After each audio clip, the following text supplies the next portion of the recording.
High viewers, ఈరోజు ఉత్తరప్రదేశ్లోని Moradabad area అండి. ఫ్యూజులు ఎగిరిపోయినాయి నాకైతే. పర్మనెంట్ వేస్ అంటే నాకు అర్థం కావట్లా. అంటే ఇక్కడ ఉన్నటువంటి అబ్బాయ పాకిస్తాన్ అమ్మాయ మొగుడిని, అంటే మొగుడు వచ్చేసి ఇండియా కాబట్టి పర్మనెంట్గా వచ్చేసారా వీసాతో. 22 మంది ఆడవాళ్ళండి. దాదాపు వాళ్ళకి పుట్టింది 100 మందికి పైగా పిల్లలండి. ఇప్పుడు వాళ్ళు భారతీయులా పాకిస్తానీలా? మొన్న ఇక్కడ ఉన్నటువంటి మగవాళ్ళే అదే పాచినటువంటి 5 లక్షల మంది ఆడవాళ్ళు పెళ్లి చేసుకున్నారు. అంటే ఈ లెక్కలు తీస్తా పోతుంటే ఒక నార్త్ ఇండియాలోని కోట్ల మంది పాకిస్తానీలే ఉన్నారండి పిల్లలు. డబ్బులు కట్టేది ట్యాక్సుల రూపాయన వచ్చేసి హిందువులు, ముస్లింలు, క్రైస్తవులు అంతా కడుతున్నారు. మెజారిటీ ఉన్నది వచ్చేసి హిందువులు. వీళ్ళు కట్టే పన్నులతో ప్రభుత్వాలు వచ్చే సంక్షేమ పథకాలు అమలు చేస్తూ పోతూ ఉంటే పాకిస్తాన్ నుంచి వచ్చిన వాళ్ళు కుప్పల పిల్లలను కనేసి వాళ్ళకి మనం కట్టే ట్యాక్స్లో వచ్చే డబ్బుని మన ప్రభుత్వం వచ్చేసి రకరకాల సౌకర్య రూపంలో కల్పిస్తుంటే ఎదిగిపోతూ ఉన్నారు. ఇండియాలో పాకిపోతూ ఉన్నారు. పాకిస్తానీ వాళ్ళు పాకిపోతూ ఉన్నారు. ఎలా? కుప్పల పిల్లలను గంట. ఏంటంటే గవర్నమెంట్ సబ్సిడీలు ఇస్తుంది, ఇంకేటర్ బాబు మాకని. ఇది జస్ట్ పాకిస్తాన్ లెక్కల సామే. ఆ బంగ్లాదేశ్లో ఎంతమంది ఉన్నారు అసలు లెక్కే లేదు అసలు. వాళ్ళు కూడా కోట్లలో ఉంటారు.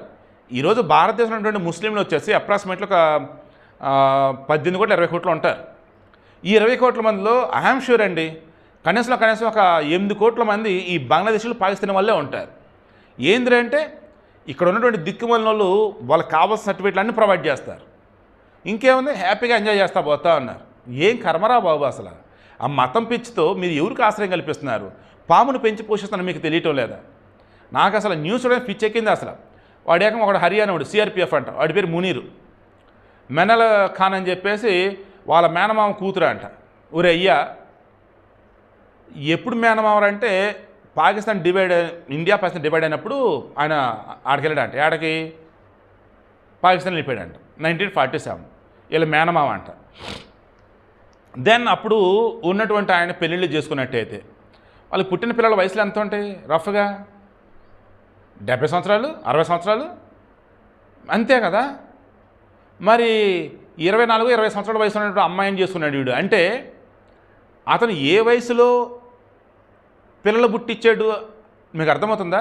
అతను ముసలాడుగా ఉన్నప్పుడు కూడా కుర్ర ఆడపిల్లని పెళ్ళిళ్ళు చేసుకొని వాళ్ళ ద్వారా పుట్టినటువంటి బిడ్డలని ఇదిగో మన ఇండియా మీద దోలేశాడు.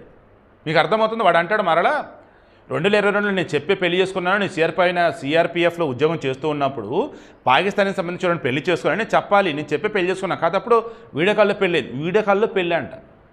అతను ఇండియాకి వచ్చింది, బట్ ప్రజెంట్ వీసా టైం అయిపోయింది, అదే పెద్ద ఇష్యూ అంటున్నాడు. అసలు సిఆర్పిఎఫ్లో పనిచేస్తూ సెంట్రల్ రిజర్వ్ పోలీస్ ఫోర్స్ అండి, కేంద్ర బలగాల్లో పనిచేస్తూ రూల్స్ వైలేట్ చేసింది కాక, పాకిస్తాన్ అమ్మాయిని పెళ్లి చేసుకుంది కాక, వేసాగడ వైపు ఇక్కడ ఉంచింది కాక, మరలా రిక్వెస్ట్ చేసి అమ్మాయిని ఎక్కడే ఉంచాలని చెప్పి అడుగుతున్నాడు వీడు.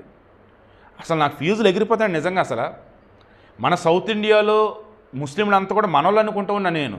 వీళ్ళల్లో ఎంతమంది పాకిస్తానీలు ఉన్నారో, వీళ్ళలో ఎంతమంది బంగ్లాదేశ్లో ఉన్నారో అర్థం కావట్లే. బట్ ఉత్తర భారతదేశంలో మాత్రం ఓరు దేవుడు, ఆ కోట్లలో ఈ పాకిస్తానీలు, కోట్లలో బంగ్లాదేశీలు మాత్రం ఉన్నారని మాత్రం నాకైతే అర్థమవుతూ ఉంది.